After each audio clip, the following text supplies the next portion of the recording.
Once again class.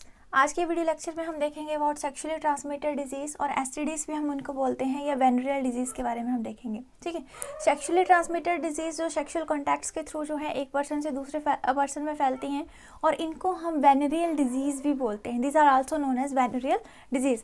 तो इनका जो नाम है उसी में इसकी डेफिनेशन है that what are sexually transmitted disease. अब ये जो है कुछ एग्जांपल्स हैं सेक्सुअली ट्रांसमिटेड डिजीज़ के।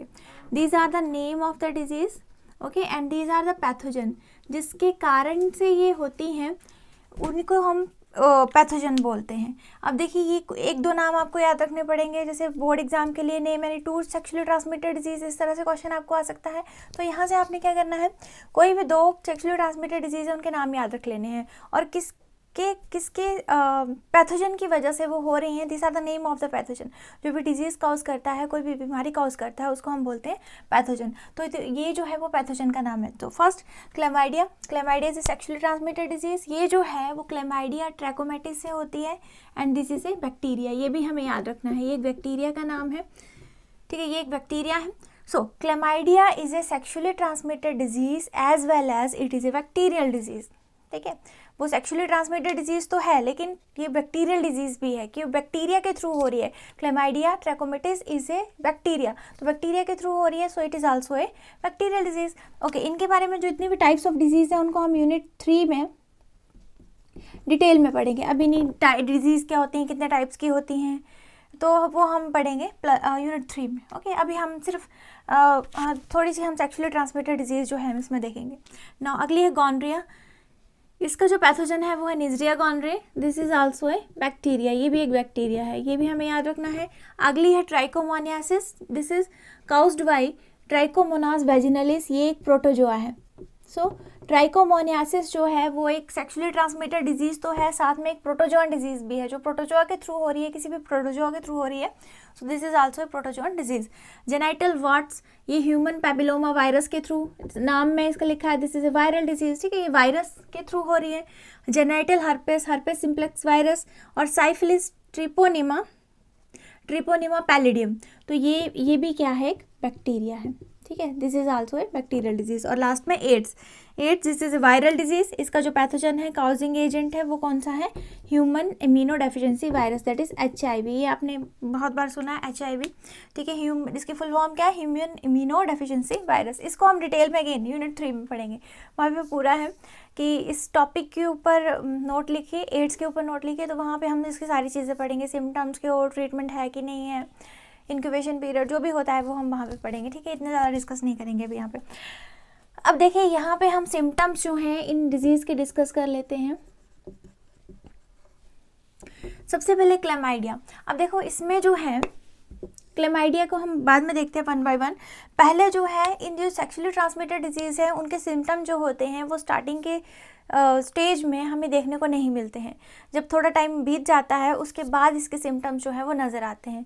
जैसे देखो कोई भी जैसे पैथोजन एंटर किया हमारी बॉडी में, ठीक है, इसका जो काउजिटिव ऑर्गेनिज्म है, जो इस डिजीज़ को काउज करने वाला जो ऑर्गेनिज्म है वो एंटर किया हमारी बॉडी में। एंटर करने के बाद वो जब डिजीज़ भी होगी तो डिजीज़ वो सिम्टम्स जो है कुछ टाइम लेता है अपने सिम्टम्स शो करने के लिए। सिम्टम्स होते हैं जैसे लक्षण। अब देखिए जैसे आप बीमार हैं तो आप डॉक्टर के पास जाते हैं, डॉक्टर को आप ये नहीं बोलते हैं कि हमें ये डिजीज़ है या हमें ये वाली बीमारी से हम सफ़र कर रहे हैं, आप ऐसे नहीं बोलते हैं। आप उस डॉक्टर को जस्ट लक्षण अपने बताते हैं कि डॉक्टर हमें ये फील हो रहा है, हमें ये प्रॉब्लम हो रही है। उन सिम्टम्स के बेसिस के ऊपर जो डॉक्टर है वो कंक्लूजन पे पहुंचता है कि कौन सी डिजीज़ जो है वो हो सकती है। इनको हम डिटेल में डिस्कस करेंगे कि सिम्टम्स क्या होते हैं, इंक्यूबेशन पीरियड क्या होता है, यूनिट 3 में डिस्कस करेंगे। अभी जस्ट हम ओवरव्यू देख रहे हैं कि एसटीडी का, ठीक है, एसटीडीज़ का हम ओवरव्यू देख रहे हैं। अब यहाँ पे देखिए क्लेमाइडिया सिम्टम्स जो है इसके, जैसे जो मेन स्टार्टिंग में शो नहीं देखने को मिलेंगे और जो मेन कॉमन सिम्टम्स है जैसे वर्निंग सेंसेशन जो है वो हो सकती है during urination. Burning sensation during urination, कि यूराइन करते टाइम जलन होना, उसी को वर्निंग सेंसेशन बोलते हैं। इचिंग हो सकती है जेनाइटल रीजन्स में, जेनाइटल एरियाज या जेनाइटल रीजन में इचिंग प्रॉब्लम हो सकती है। यहाँ पे डिस्चार्ज होता है येलो कलर का mucus discharge pus like material जो है इन केसेस में निकलता है। अगर देखो ये फॉलोइंग सिम्टम्स हमें देखने को मिलते हैं, पर्टिकुलर सिम्टम्स देखने को मिलते हैं, तब हम डॉक्टर से कंसल्ट करते हैं कि हमें डॉक्टर ये प्रॉब्लम हो रही है, इचिंग हो रही है, बर्निंग सेंसेशन हो रही है, उस बेसिस के ऊपर जो है हमारा ट्रीटमेंट जो है वो शुरू किया जाता है। ये कॉमन सिम्टम्स थे। देखिए अब जो मेन सिम्टम्स, अब अगर इस तरह से आ जाए कि ये जो सिम्टम्स हैं वो कौन सी एसटीडी में देखने को मिलते हैं, तब भी आप क्वेश्चन जो है वो अपना सॉल्व कर सकते हैं। कैसे?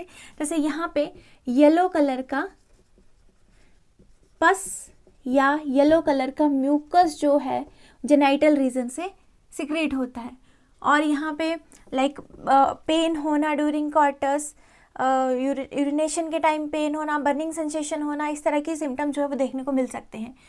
गॉनरिया में देखो कुछ को एक कॉमन सिम्टम्स है, लेकिन इसका अलग से सिम्टम जो है यहाँ पे गोनोकोकल ऑप्थेल्मिया यहाँ पे देखने को मिलता है, गोनोकोकल ऑप्थेल्मिया। अब ये क्या है, देखो यहाँ से तो क्लियर हो जाएगा। गॉनरिया आपको डिजीज़ याद है, ऑप्शन में आप इसका कॉजेटिव ऑर्गेनिज्म भी ढूंढ लोगे, इसका नाम भी ज़्यादा मुश्किल नहीं है।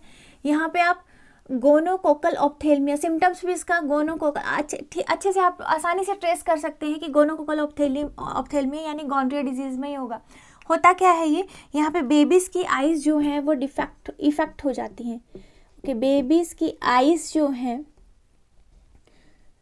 वो डैमेज हो सकती हैं। डैमेज अब कैसे डैमेज हो जाएंगी बेबी की आइज़? देखो कोई प्रेग्नेंट वुमेन है, वो सफ़र कर रही है इस डिजीज़ से, गॉनरिया, ठीक है, उसको ये सेक्सुअली ट्रांसमिटेड डिजीज़ है गॉनरिया। जब ड्यूरिंग डिलीवरी पार्चुलेशन क्या होगा, जैसे वो डिलीवर करेगी चाइल्ड, तो वहाँ पे जो बेबी जो होगा उसकी आइज़ के ऊपर डैमेज हो सकता है, उसकी आइज़ के ऊपर इफ़ेक्ट पड़ सकता है, ठीक है, इस तरह से। तो यहाँ पे अगली है ट्राइकोमोनासिस। अब इसमें ज़्यादातर क्या होता है, नाम इसका ट्राइकोमोनासिस वेजिनलिस है, ये दोनों ही कंडीशन में देखने को मिलती है, मेल के केस में भी फीमेल के केस में भी। ऐसा नहीं है कि वेजिना से फीमेल में ही होगी मेल उसमें नहीं होगी, ऐसा नहीं है। ये सेक्सुअली ट्रांसमिटेड डिजीज़ हैं, तो they can pass from male to female and female to male, इस तरह से पास हो सकती है। तो दोनों में इसके लक्षण जो है वो, दोनों में बीमारी जो है वो देखने को मिलती है। अब यहाँ पे इसकी जो सिम्टम्स है मेन, यहाँ पे भी येलो कलर का डिस्चार्ज होता है, येलो कलर का डिस्चार्ज होता है, और फॉल्स स्मेलिंग यहाँ पे आती है, ठीक है। तो इस केसेस में अगर ये छोटे मोटे सिम्टम्स भी हमें देखने को मिलते हैं, तो हमें डॉक्टर से कंसल्ट करना जो है वो ज़रूरी हो जाता है। जेनाइटल वॉट्स, यहाँ पे वॉट्स जो है, जैसे वॉट्स जो हैं दिस आर द जैसे आप बोल सकते हैं बम्पी स्किन जैसी बन जाती है वॉट्स, जेनाइटल एरिया के ऊपर जो है वॉट्स जो है वो बन जाते हैं, धीरे धीरे पूरी बॉडी में जो फैलने लग जाते हैं। अब देखो एक और चीज़, सेक्सुअली ट्रांसमिटेड डिजीज़ का ये मीनिंग नहीं है कि वो सिर्फ हमारे जो जेनेटल एरियाज़ हैं वो उन्हीं को इफेक्ट करेगी, वो पूरी body system, internal organs, they may effect the brain, liver, kidney, lungs, इस तरह से वो काफ़ी ऑर्गन्स को इफेक्ट कर सकती है। ज़रूरी नहीं है कि वो only if they are sexually transmitted disease then they can only affect the genital areas, they can affect genital area as well as other body parts also.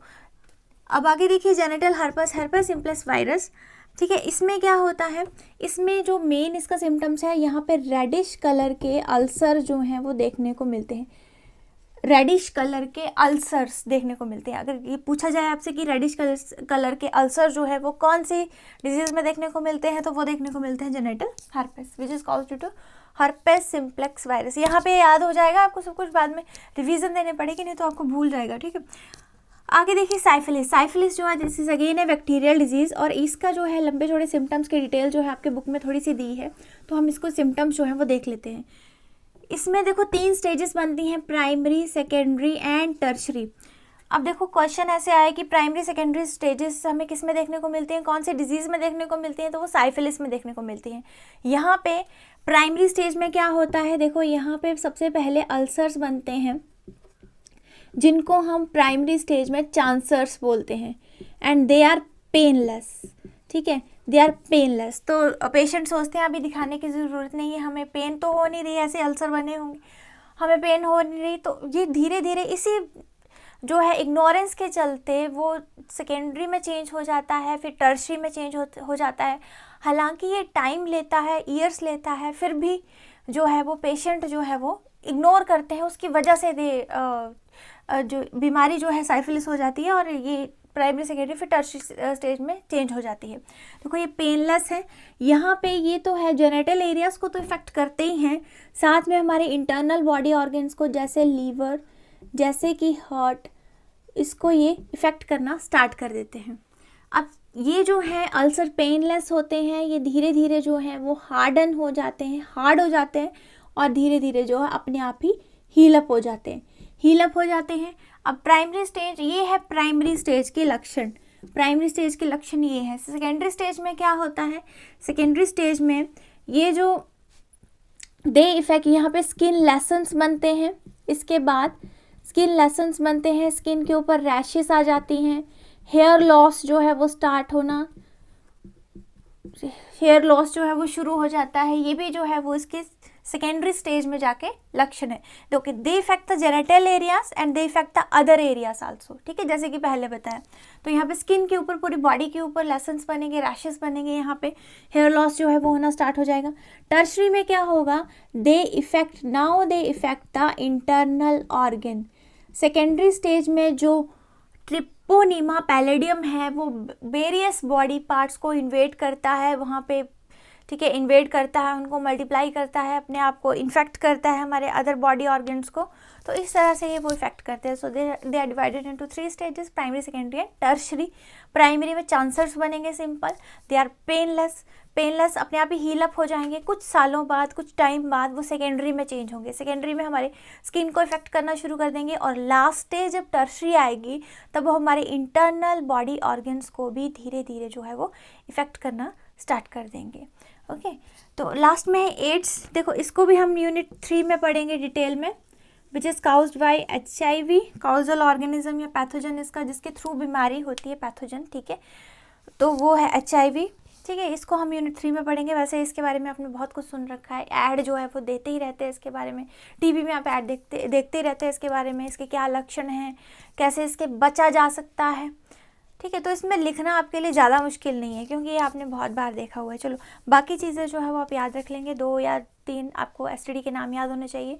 MCQ question solve करने के लिए, ऑब्जेक्टिव टाइप के question solve करने के लिए आपको इनमें काउस्टिव organism भी याद होने चाहिए, ठीक है। वो बैक्टीरियल है, वायरल है, प्रोटोजोन है, फंगल है, कौन सी डिजीज़ है वो भी आपको पता होना चाहिए। और साथ में सिम्टम्स, कुछ एक सिम्टम्स, यूनिक सिम्टम, वैसे पेन, इचिंग, बर्निंग सेंसेशन, ये this are the common symptoms. ऐसे लक्षण अगर आप दिखते हैं तो डॉक्टर को दिखाना ज़रूरी है उस टाइम पे।